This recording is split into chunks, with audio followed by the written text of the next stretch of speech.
Je suis enseignante en école élémentaire au CE2 et je suis aussi rééducatrice en écriture. Voilà, donc je vais vous parler de l'écriture et surtout de pourquoi les enfants ne savent plus écrire. Parce que non seulement ils ne savent plus lire, mais en plus ils ne savent plus écrire. Voilà, et donc justement ça a été abordé tout à l'heure par rapport au fait qu'on apprend aussi en écrivant, on apprend de ce qu'on lit, on apprend aussi en écrivant. Voilà. Merci. Alors, on va passer. Donc, je vais vous donner les 4 raisons essentielles.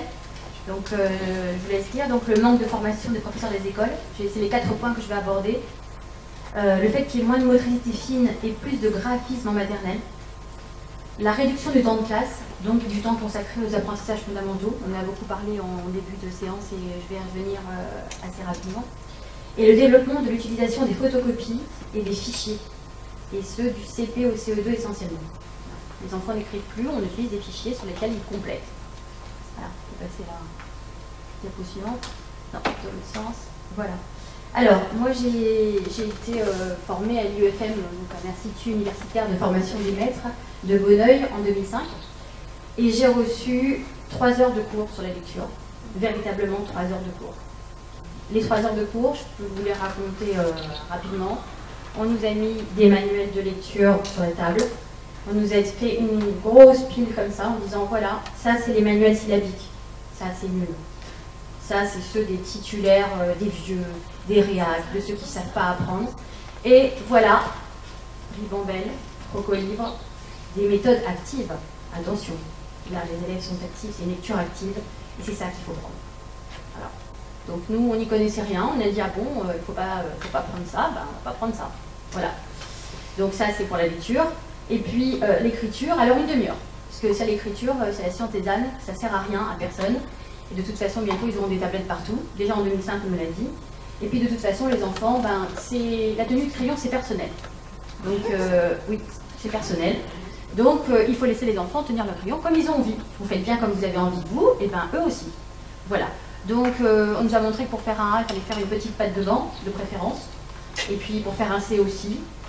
Et puis voilà, une toute petite demi-heure, on nous a dit ça c'est pas important, hein, surtout de toute façon ne vous focalisez pas là-dessus. Si vous avez fait un CP, vous prendrez un fichier et puis c'est marqué dessus, donc pas d'inquiétude.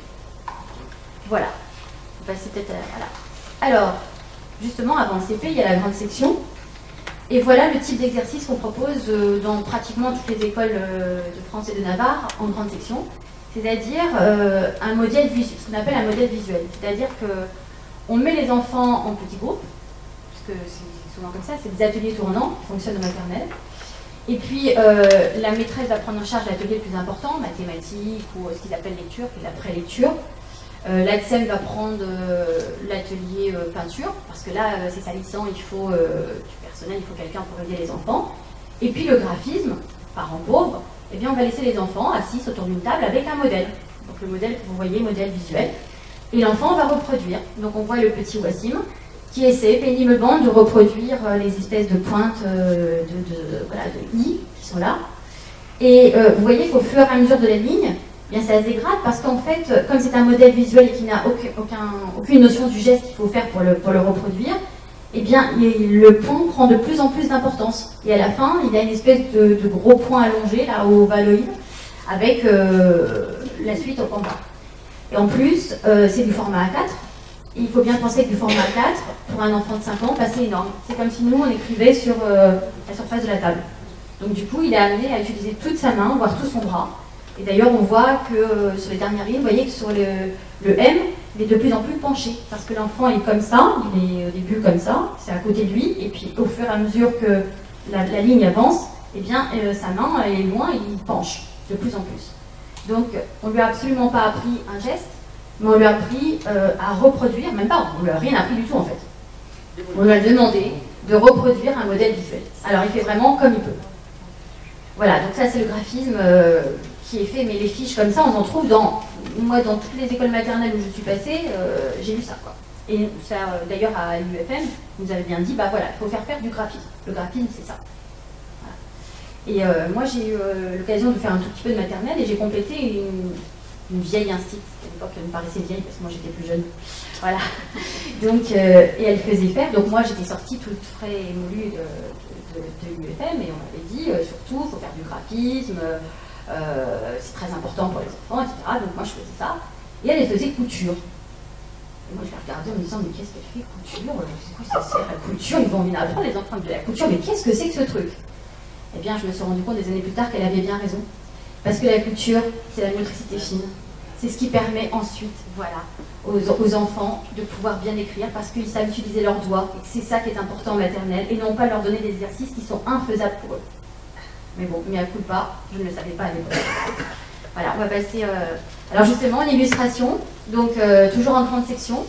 Un petit Michael. Alors c'est la loterie, hein, le prénom maternel, parce que quand on s'appelle Léa ou Eva, c'est quand même moins difficile que quand on s'appelle Jean-Christophe ou comme j'ai eu moi, Marie-Anaëlle. Alors c'est sûr que, voilà, c'est une question de chance. Et donc, quand on n'a pas la chance de s'appeler Léa ou Eva, ou Luc, eh bien on doit écrire des prénoms compliqués comme Michael. Et regardez le petit Michael là. Moi je l'ai vu faire, puisque c'était en fait un élève que j'ai eu en rééducation en écriture. C'est-à-dire qu'il n'écrit pas Michael, il dessine les lettres. Il dessine une trace de ce qu'il a l'impression qu'il faut faire pour écrire un M, un I, un C. Alors le cas, comment il fait? Il va faire la boucle du haut, il va faire le pont, et puis comme il voit qu'il y a un truc au milieu, il va rajouter un petit trait. Voilà. Donc en fait, ce n'est pas l'écriture, c'est juste du dessin de lettres. Voilà. Et le E, il le fait en commençant, en montant, et en redescendant, il rajoute une boucle après. Pour vous dire que ça n'a rien à voir avec le E qu'on fait nous, puisque pour lui, ce n'est pas une lettre, c'est un dessin, c'est le dessin d'une lettre. Donc le prénom maternel, c'est la grande fierté des maîtresses de maternelle. Ah, ça y est, ils savent écrire leur prénom. Et moi, quand je vois ça, je me dis que le pauvre Michael, eh ben, il ne sait pas écrire grand-chose, et en tout cas pas son prénom. Voilà. Donc on va passer à la diapo suivante. Donc, alors, une des causes, c'est la réduction du temps de classe, tout simplement. On a de moins en moins de temps en classe. Donc, on était avant 1969, il faut savoir, je l'ai appris encore récemment, que les enfants avaient 30 heures de classe. Et ils avaient les classes le samedi toute la journée, y compris le samedi après-midi. Donc les maîtres avaient quand même du plus de temps. Sans compter qu'on ne leur demandait pas tout ce qu'on nous demande maintenant, c'est-à-dire de faire de l'anglais, du développement durable, du tri sélectif, je ne sais plus encore ce qu'on nous demande, le permis piéton, qu'est-ce qu'on me demandait encore récemment. Enfin, des tas de choses qui n'ont rien à voir avec le PSC1, etc. Voilà. Donc tout ça, on nous le demande en plus et on a de moins en moins de temps. Donc on est passé, comme vous voyez, de 30 heures, ensuite 27 heures avec le samedi après-midi qui a été libéré, ensuite avec la réforme de Jospin, c'était 26 heures, avec l'élève qui devient au centre du savoir, attention, 26 heures. Et puis depuis 2008, on est passé à 24 heures avec les APC qui sont d'ailleurs en train de disparaître. Donc on a retiré 2 heures à tout le monde pour donner 2 heures aux enfants en difficulté, mais de moins en moins ils les ont de toute façon, et de toute façon la plupart des élèves n'ont que 24 heures. Et sur ces 24 heures, comme je disais, on doit assurer énormément de choses et qui ne sont pas des matières fondamentales. Donc encore moins de temps pour l'écriture. C'est la diapo suivante. Donc le temps consacré à l'écriture, Marguerite Odias a travaillé avec Julian de Ajuria-Guerra, un nom compliqué, qui est un neurologue et un pédopsychiatre qui a beaucoup travaillé sur l'écriture. Elle préconisait donc une demi-heure, elle préconisait de réduire, parce qu'avant c'était plus, de réduire à une demi-heure par jour du CP au CM2. Voilà. Et on en est bien loin, puisqu'actuellement, ce qu'on observe dans les classes, c'est plutôt 10 minutes à 20 minutes. Donc les études ont montré que les enseignants consacraient plutôt 10 minutes à 20 minutes au CP, entre 10 et 20 minutes. Parfois 10 minutes pour les majuscules au CE1, mais pas dans tous les CE1, parce qu'il y en a qui le disent, et à juste titre, qui n'ont pas le temps. Et puis, à partir de CE2, ben, on n'écrit plus. Pourtant, on est censé encore y apprendre à lire, et il faut savoir que la lecture et l'écriture sont étroitement liées. Mais on n'a plus le temps au CE2 de faire de l'écriture, puisqu'en fait, on doit rattraper souvent les lacunes de lecture des enfants qui continuent à apprendre à lire parce qu'ils n'ont pas appris correctement au CP et au CE1. Donc plus d'écriture au CE2, et pourtant ils sont encore petits et ils en ont encore besoin. Et n'en parlons pas au CM1 et au CM2, il n'y a plus d'écriture du tout. Alors je laisse mes collègues du secondaire juger de l'état dans lequel leur arrivent les élèves sur l'écriture dans le secondaire. Voilà. Ensuite, alors voilà le type d'exercice qui est extrêmement courant dans toutes les classes, et j'avoue, y compris dans la mienne. y compris dans la mienne. J'utilise ce genre de fiches à photocopier. Alors j'essaie de faire le moins possible, mais je le fais, tout ça, par manque de temps. Comme les élèves savent de moins en moins, c'est un cercle vicieux, ils savent de moins en moins bien écrire. Donc ils mettent de plus en plus de temps à écrire. Et si on leur demande de faire un exercice sur les déterminants qu'ils vont mettre 3/4 d'heure, voire 1 heure à faire, ils vont passer plus de temps à l'écrire qu'à travailler véritablement sur les déterminants.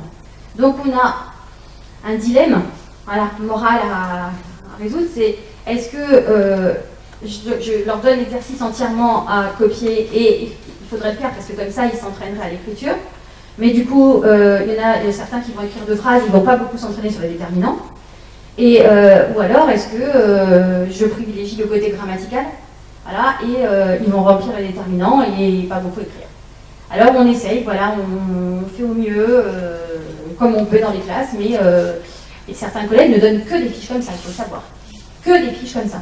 C'est des cahiers vides d'écriture, il n'y a que ça. Entre ça et le numérique, mais ça arrive. Voilà, on va passer à la diapo suivante. Alors voilà ce qu'on trouve dans les classes. Alors il y a des images qui proviennent de mes élèves de rééducation d'écriture, mais pas seulement. Il y a aussi des images de ma classe.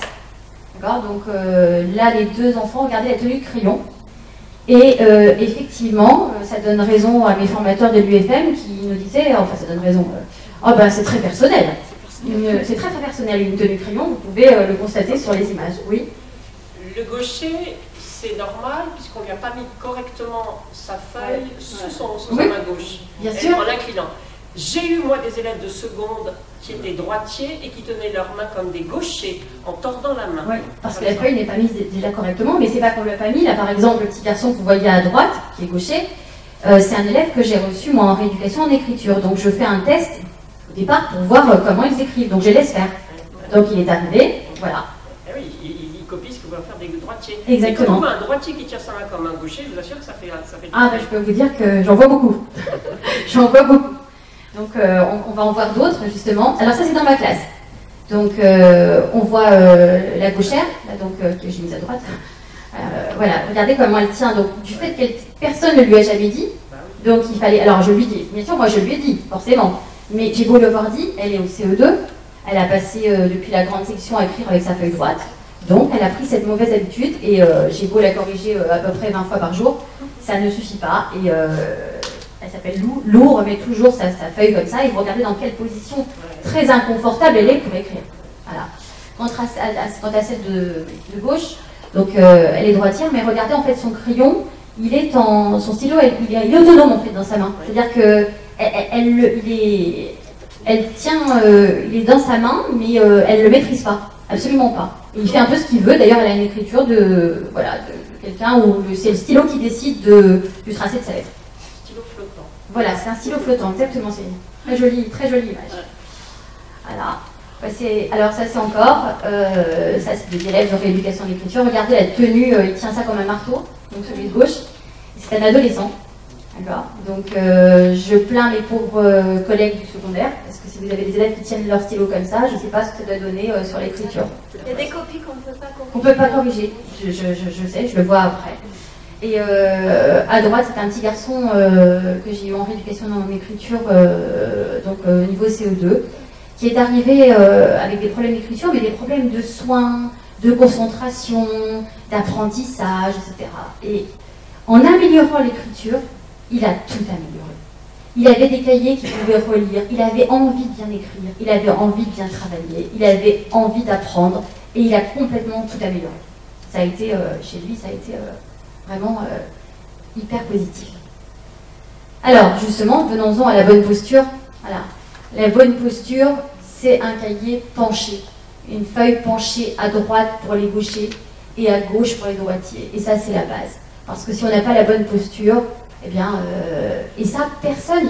Moi, j'ai enseigné pendant des années avant de le savoir. Parce que, enfin, moi, je penchais ma feuille naturellement parce que je suppose qu'on me l'avait appris. J'ai oublié qu'on me l'avait appris. Je pensais que c'était une personnelle, encore fameuse chose personnelle.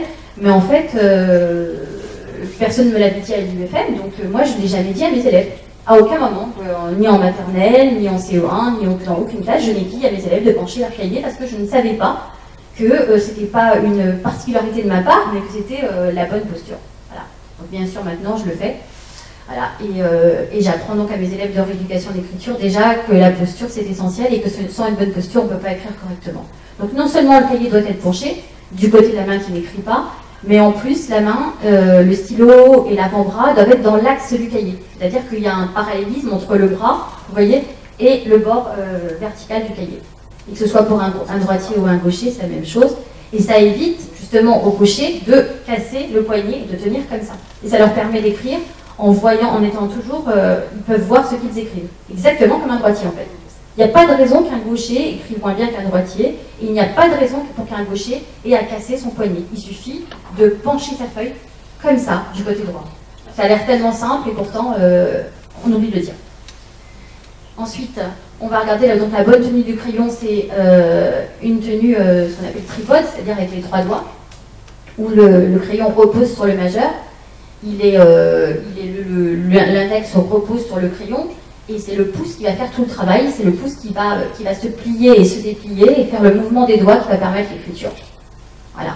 Et ça, c'est pas personnel du tout, c'est vraiment la tenue du crayon qu'il faut enseigner. Après qu'un adulte puisse la changer une fois qu'il a bien appris à écrire, pourquoi pas, ou un adolescent en fin d'adolescence, mais pour un enfant, c'est essentiel de lui enseigner une bonne tenue du crayon. Alors, nous, en rééducation d'écriture, on parle de ce qu'on appelle le soleil, c'est-à-dire que non seulement il doit être tenu avec une tenue du tripode, mais aussi il faut que le pouce soit plié, soit fléchi, de façon à pouvoir se déplier pour monter, pour faire les jambages et les hampes dans les lettres. Voilà. Donc, ce soleil, là, quand on dit aux enfants il faut faire le soleil, il faut avoir le soleil, il est très important. Alors là, je vous présente donc des écrits de certains de mes élèves de rééducation. Donc, je ne sais pas si vous arrivez à zoomer. Non, vous n'arrivez pas maintenant, ça va être trop compliqué. Voilà. Je ne sais pas si vous voyez bien. On voit à gauche l'écriture de Benjamin quand il est arrivé dans sa première séance de rééducation en écriture. Il était, je pense que vous le voyez, quasiment illisible. Voilà, tout s'enchevêtrait. Et pourtant, Benjamin était un petit garçon qui faisait beaucoup d'efforts, mais on ne lui avait jamais appris comment faire. Il avait une tenue crayon catastrophique, il avait une posture catastrophique, et il ne savait pas l'utiliser. Voilà. Et donc, voilà, après 6 séances, et du travail à la maison, 6 séances. Oui. 6 séances, mais attention, revenu sur le... C'est 6 séances, mais c'est un quart d'heure de travail tous les soirs. On n'a rien sans rien. Ça, voilà, le sens de l'effort, il faut l'avoir. Et je l'explique tout de suite à mes élèves de rééducation parce que je leur dis, moi je ne suis pas magicienne. Voilà. Je peux t'aider à bien écrire, mais il faut que tu fasses des exercices tous les soirs. L'entraînement, il est indispensable. C'est comme pour un sportif. C'est comme de la kiné en fait. On rééduque son geste. Donc tous les soirs, pendant, ça dure à peu près 3 mois, entre 3 et 4 mois. Les séances sont espacées de 3 semaines. Ils font des exercices d'écriture qui ne sont pas forcément des lignes d'écriture, en tout cas pas au début. Et voilà comment le cahier de Benjamin, qui m'a ramené, dont il était extrêmement fier, et moi aussi, je peux vous dire, à la fin de sa rééducation. Voilà. Alors il a perdu un petit peu en vitesse, mais il va la regagner parce que c'est comme pour tout, c'est un entraînement, et à force d'écrire bien comme ça, il va s'habituer à écrire bien. Et alors, on peut intervenir au niveau du CM1, mais ce que je voulais dire pour laisser un peu d'espoir à mes collègues du secondaire, c'est qu'on peut aussi intervenir au niveau du secondaire. Et on le voit avec la diapo suivante. Donc voilà l'écriture d'Adrien, je pense que ça vous rappelle des choses, professeur du secondaire, voilà. Pire, oui, moi aussi j'ai eu pire aussi. Mais Adrien, justement, on lui a proposé de passer par la MDAPH et de passer sur ordinateur. C'est la grande mode en ce moment. On propose à tous les élèves qui ont du mal à écrire de passer sur ordinateur, d'avoir un clavier, d'avoir un tiers-temps et de passer en fait dans le domaine du handicap. Alors que Adrien, c'est ça. C'est soit le PAP, soit la MDPH, le tiers-temps, et puis on leur dit, voilà, toi tu sais pas écrire, mon pauvre, donc on va t'aider, hein, t'inquiète pas, on va t'aider, on va être gentil avec toi, on va te donner plus de temps, tu vas avoir un ordinateur, et tu vas pouvoir... On promet, on dit, tu as un handicap, on va t'aider, et on donne pas les aides. Donc le gamin il est là, j'ai un handicap et tout, voilà. Non, je peux m'être éduquée, je peux faire encore, j'ai un handicap et surtout l'argent n'est pas débloqué. Exactement. Et puis de toute façon, moi Adrien il m'a dit, moi j'ai envie d'être comme les autres, j'ai pas envie d'avoir un ordinateur. Moi je veux pas. Moi je veux écrire comme tout le monde. Voilà. Et donc, sa maman était instite, donc elle est venue me voir, elle m'a dit, je ne veux pas que mon fils ait un tire-temps, je ne veux pas que mon fils passe par la MDPH, elle veut faire plein d'examens médicaux, et elle m'a dit, on m'a dit qu'Adrien était normal, entre guillemets, qu'il n'avait pas de dyspraxie, tous ces mots à la mode, de dyspraxie, de dysgraphie, de toutes ces choses, il n'a rien, simplement il a mal appris à écrire, et voilà, et là maintenant, elle était instite, mais elle ne pouvait plus le rééduquer, parce que c'est devenu un vrai métier. Je termine. Voilà. Et donc, voilà, ça c'est 5 séances. Voilà. Au bout de 5 séances, voilà l'écriture qu'a obtenue Adrien. Et maintenant, bien sûr, je vais pas passer l'ordinateur, il va pouvoir passer son bac français parce qu'il est en première, Adrien, sans problème. Et il a perdu un petit peu en vitesse, mais c'était une écriture extrêmement rapide. Il était à 147 minutes, c'est-à-dire une écriture très très rapide. Là, il est autour de 120, ce qui est une écriture, une vitesse tout à fait normale. Il peut passer son bac français sans problème. Voilà. C'est bon? C'est bon. Super. Merci. Bravo.